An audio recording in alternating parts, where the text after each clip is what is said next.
Scar remover dermatics na naman to guys. Ayan, naubos na kasi itong isa. Kaya naman, palitan natin. May bago na tayo. Ayan siya guys.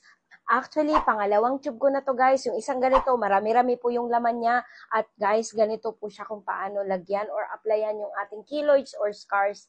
Guys, nakakatanggal ito ng scars lalo na kapag bago pa yung scars mo. Huwag mong patagalin. Apply nyo agad dito. Available to dito sa ating Yellow Basket. Medyo may kamurahan siya ngayon guys. Kaya ano pa inintay mo? So yan siya guys. Applyan natin ito.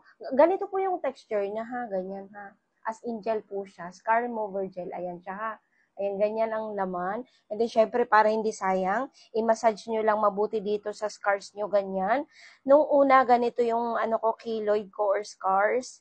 Scars muna yan, tapos naging keloid. Prone kasi ako sa keloid. So, ayan, minamassage ko lang dito. At, ganito na po siya ngayon, guys. O, tignan nyo naman. O, diba? Consistent is the key. Kasi kapag wala kang tiyaga sa pag-a-apply nito, guys, ay wala. Hindi matatanggal yan. As in. So, ayan siya mga mi. Iwan ko yung Yellow Basket dito para makapag-check out ko. No.